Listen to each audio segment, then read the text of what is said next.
The headline says, well, where does that leave Dak Prescott and the Cowboys?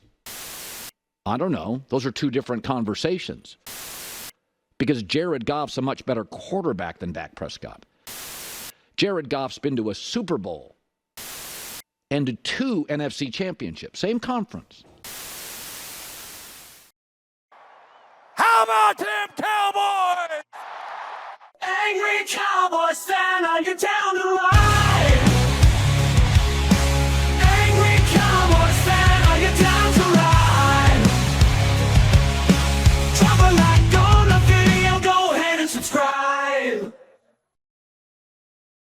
What's going on, Cowboy Nation and Angry Cowboy fans around the world? Y'all know who it is. It's your boy, the Angry Cowboys Fan, analyzing what these talking heads got to say about our Dallas Cowboys. So if you're DC for life and want to help the channel reach its goal of 10,000 subscribers before the start of the 2024 regular season, drop a like on the video, share this content with your friends, and please subscribe to the channel.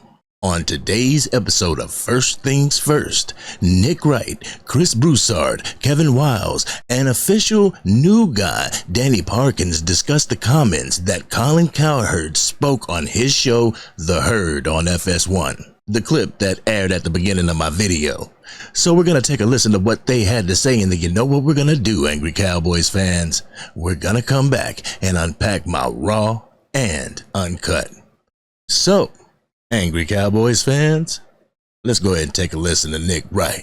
Colin's entitled to his opinion. This is one of the reasons I'm not a quarterback wins guy.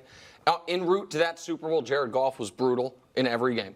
In every game, including the game he beat the Cowboys in a playoff game en route to that Super Bowl, where he had 2 running backs both go for $115 or more, and Dak had Zeke go 20 for 40, 20 carries for 40 yards. Jared Goff had 1 touchdown pass total en route to that Super Bowl, and then in the Super Bowl they scored 3 points. Wow. And people are like, he's been to a Super Bowl, and so that's why I'm not a quarterback wins guy. I think what it means for Dak, what it means for my guy Trevor, what it means for Tua, what it means for potentially Jordan Love, is all of those guys' floor is now this deal. Is that whatever and this deal, by the way. You think all of those guys are better than Goff? I think all of them will get more money than Goff, yeah. I think all of those guys are viewed better in Tua, maybe not viewed higher in league circles, but it's his own team that drafted him, that has built him up so much, so it's a different spot. And just real quick, Danny, Florio got the real numbers. This is not fake money. He is going to get essentially in guarantees $165 million for the next 3 years. That's $55 million a year over the next 3 years. Okay. So that was my takeaway from it. Everyone knows Colin Cowherd has nothing good to say about the Dallas Cowboys. He's entitled to his opinion, though. I don't feel like Jared Goff is a better quarterback than Dak Prescott, but that's my opinion. Some may disagree, and that's fine. When you start to be a dick about it, that's when there's issues. Anyway, moving right along to the next clip that I got for you. In this clip, we got some level-headedness coming from the new guy on the set, Danny. So let's take a listen to what he has to say, and then we're going to come back and talk about it. Take it away, Danny. Yeah, Colin's wrong. I mean, Dak is better than Goff, and you could do anything subjective that you want, but the numbers also show it. If you compare Dak to Goff, or you could compare him to the MVP of the league last year, Lamar Jackson, because Dak finished second on that. We've got a graphic that shows the numbers, and it compares very favorably for Dak Prescott. He led the league in touchdowns last year with 36. Jared Goff's never had 36 touchdowns in his career. Jared Goff's never had a passer rating in his career that Dak Prescott had last year. So the numbers for Dak clearly show that he's better than Goff. But then also, situation matters here. The Lions have a better offensive line than Dallas does. They have a better play caller. They got a better supporting cast. And so you take all those things, a running game, a quarterback's best friend. Detroit led the league in rushing touchdowns last year. Dallas was league average. So I'm with you. I think Dak Prescott is going to reset the quarterback market here. He'll be the first $60 million per year man in the NFL. Damn, Danny. Wow. He laid it all out there, all intelligent. Very well spoken. The combination of what Nick Wright and Danny Parkins had to say, that pretty much sums up the quarterback market and how it operates. We'll get more into that in my Raw and Uncut portion, so make sure you stick around for that. In the last clip that I got for you, Danny and Nick go into how the Dallas Cowboys front office treated the offseason this year. I think I'm gonna like this guy Danny, a breath of fresh air in Cowboys pollution over at First Things First. So let's take a listen to the clip that I got for you, and then we're gonna come back and unpack my Raw and Uncut. Guys, take it away. I think the Cowboys have handled a lot of the offseason ridiculously. I think they are handling the Dak Prescott stuff the way they should. Which is because I don't think so. I would not be comfortable making Dak. I think you're right that his money is going to be $60 million a year. I think that means you can't win.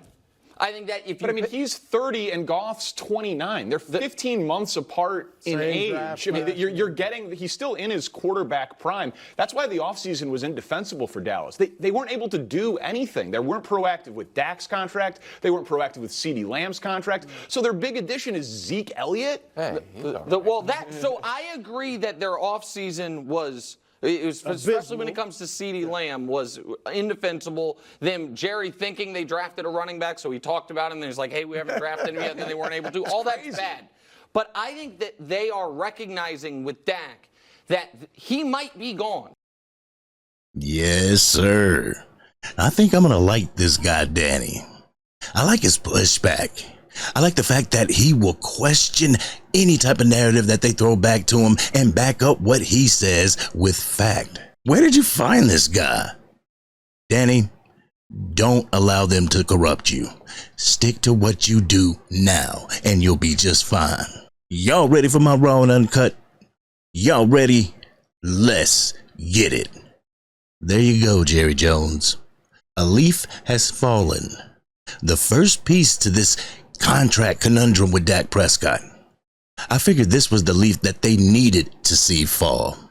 Another leaf is how well Trey Lance will play during the preseason. Maybe by then, another leaf has fallen and has shown us what another quarterback will be receiving in the market, like Tua Tagovailoa or Trevor Lawrence. This is the first floor of negotiations. This is where Dak Prescott's agent should and probably will start. I know I'm going to have the usual saying Dak Prescott doesn't deserve more than Patrick Mahomes.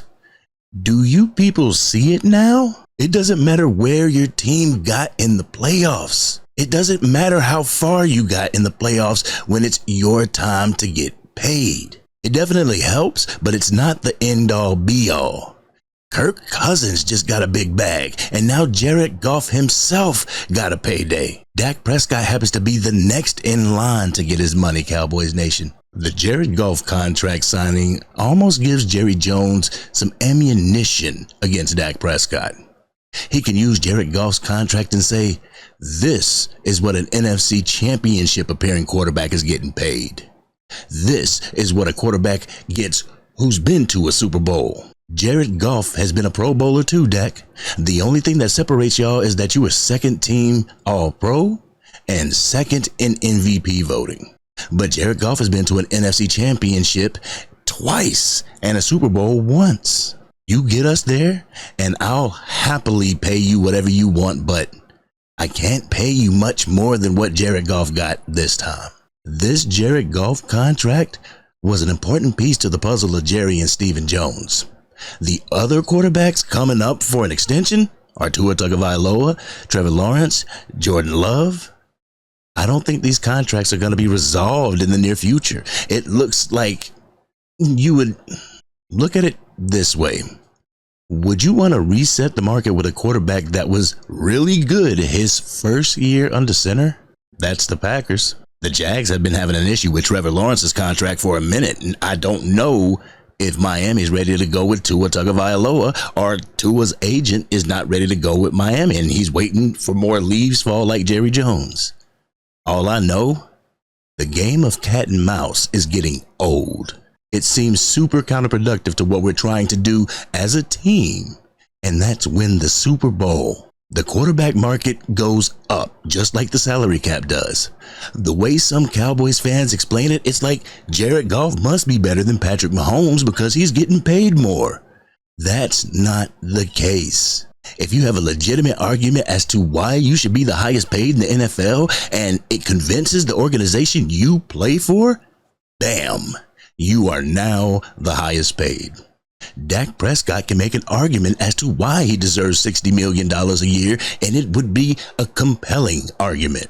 More pros than cons. This is why they say Dak Prescott will not last in the open market. Some team will pay him what he's looking for, and he will walk out the front door, leaving us no choice but to sign a backup level quarterback to try and lead this team to the playoffs, much less an NFC championship. This has been your boy, the Angry Cowboys Fan. What did you think about what the guys had to say on First Things First? What do you feel about Jared Goff's new contract and how it may play a role in Dak Prescott's negotiations? Let's have that conversation in the comment section. If you're digging the content and want to help get it out to even more Dallas Cowboy fans, drop a like on the video and share this content with your friends who are Cowboys fans. If you're DC for life and want to represent the Dallas Cowboys with a family filled with like-minded Cowboys fans, hit that subscribe button, hit the bell so you can be notified whenever I go live, release a video or a podcast episode.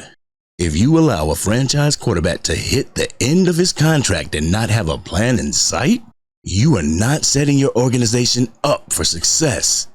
You will be doing much of the same thing, which is nothing. This has been your boy, the Angry Cowboys Fan, and I'm out.